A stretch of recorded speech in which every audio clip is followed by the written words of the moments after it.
Steve from the NSAF, and we're here with a very proud father and coach, Greg Duplantis. Just watched his son win New Balance Indoors, repeating as champion, and become the first high schooler to clear 19 feet, something I think most of us never thought we'd see in our lifetimes. But you know, your son is someone that we've never seen in our lifetimes. What was your feeling when you saw that he was on that third attempt, that he was going to get over that bar and landed in the pit? Oh, it's amazing. I mean, that was something we were really hoping for this meet, building up to it. I was hopeful that he'd make it. He was on a big enough pole that I thought that if he moved properly and he got a good takeoff, that he would make it. So, and he hit right when he hit. I really said, well, he's got it. So, you know, I mean, as amazing as he's been throughout his entire career since he was a little kid, and the last couple years, you know, this year has surpassed even that, you know, and continuing to go, you know, 18-2, 18-5, 18-8, 18-10, and then today. I mean, has that surprised even you that he's been able to progress that path through the 18s? It has, actually. This year, beginning of this year, the goal was to make 18-8. Yeah. And this is the first year he's really been on like a formal training program. His mother, Swedish heptathlete, is training him. And it's like on this formal training program, a real one. And okay, and he, you know, it is the level that he has risen up to physically has surpassed our expectations. I didn't know it was going to help him that much. Well, is his mom's genes kicking in now in terms of the height thing? I think it is, yeah. Well, he's 5'11", and he can dunk a basketball. And whoa, really? Yeah. And of course, we all saw what was it, 11 clearances in 30 minutes? You know, 10 makes at 18 feet in 30 minutes with 11 jumps. That kind of consistency. You know, again, well, has it been adjusting to new strength and adjusting to his height and kind of becoming comfortable in his new skin, so to speak? It has, yeah. But he's, you know, which is good, is this year, for the first really year that he's trained and then he's settled in a little bit on his growing. I don't think he's going to be 6'3". He might be 6 foot, but you know, he's like 5'11", but I don't think he's going to be 6'3". And now his coordination is coming back, and you know, when he was like 14, he grew like 4 inches in the summer, and he, you know, every day we went out there and it was a different run, a different guy pole vaulting. This year it's been very consistent, and you know, you can't make 18 feet 10 times and not be consistent. You know, I think the other biggest change we see is just in the way. It seems like Mondo's comfort level at meets. You know, I wasn't at Milrose, but I watched Milrose, and other folks have told me, you know, they've never seen Armand have as much fun as he had at Milrose.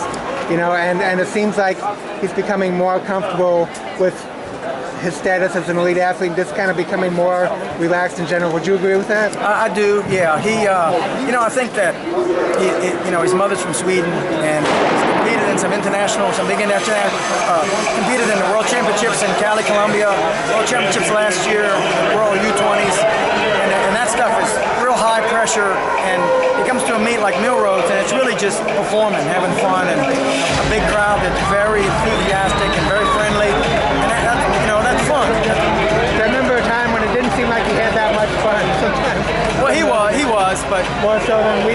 Maybe he just didn't show it as much. Yeah, he was. He's got a brother that plays baseball for LSU, and he's extremely stoic as well. Like his mother is too, and you know, those Nordics are very stoic. Right. And I also remember, you know, after World Youth, you know, he didn't seem that thrilled with his performance, but I mean, he was happy, but not that happy. After World Juniors, though, he really seemed happy then, too. I mean, that's a higher level, older kid. Yes. Did that kind of make it extra special? I think it did, and I think that you know, he had a whole high school season. You have to compete against those older kids. The qualifying round took a lot out of him, and he was really tired by the final, which really had played an impact into this year. And by the day of the final, he was very, very tired. He was very excited to perform like he did, and it was the impetus for him wanting to work out. Like I'd been telling him, and his mother had been telling him, look, you gotta work out. Up to that point, all he did was pole vault. That's all he did his whole life was pole vault. And then we said, you got to do some physical training too. You're gonna get hurt. You know, you got to build some core strength and that kind of thing. And after that meet, he went, I got to start working out. and he did, and he's been an animal working out. I mean, he loves it now. He didn't miss a workout. Wow, okay. And if you'd have seen Mondo a year ago, Mondo was like, I ain't doing that. I'll go pole vault. Okay. Yeah. Now, is this a family record now? Yes. Yes. He beat the five. Yes. How does that feel? It feels great. I mean, who wouldn't want their son to jump high? I want him to jump 20 feet. It kind of takes away the shut up, you don't jump as high as me argument. And that's gone, I guess. But other than that, that's awesome. How is the coach-athlete relationship developing? I see a lot of interaction with you guys during a meet. Is that getting to a fairly comfortable place with you guys? Yeah, I think so. I mean, he's got with his mom too, right? Yes, he's got a lot of. He knows what he's doing. You can't jump 19 feet and not know a lot about what's going on. He gives me some real high-level feedback, and so he tells me what he thinks. I see what I see, and then we go on, and then we talk about it. About 99% of the time, we're on the same page with everything, actually. And working up through these all-time junior lists, I think in some ways he kind of values that even more than the high school stuff, doesn't he? How he stands among all-time juniors, and now he's almost at the World Junior Outdoor record, right? Yeah, well, I mean, this is the highest ever a U20's ever jumped, ever. Oh, today was it? Okay, I was thinking it was 19.2, but it was 580. 580 is the highest ever. 580, which is 19 and a quarter or something? Yeah, 580. It's what I jumped too, but that's the highest any juniors ever jumped. So that's the all-time world. And that's why he went to 19.1, wasn't it? 581. There's a lot of reasons. It was beat me. That's probably number one. It was a world junior record, all conditions, world junior record. Yeah. It was it's the Swedish indoor national record. It's a good, he wanted to go metric round down of 19.1, so it's a little higher than 19.1.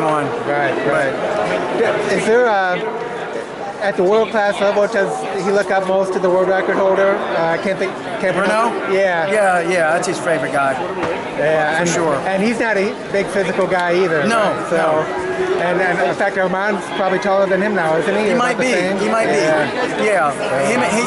And he's a very nice guy. Have they met? Yes, they've met several times, and I would imagine he's gonna send Mondo a text in the next 10 minutes. He always sends him congratulatory stuff. He always, Mondo communicated with him at the Olympics this year after it's there. Well, we're so glad you came and joined us this weekend. Thank you for coming to both of you. Enjoyed it. We always enjoy being in New York. All right.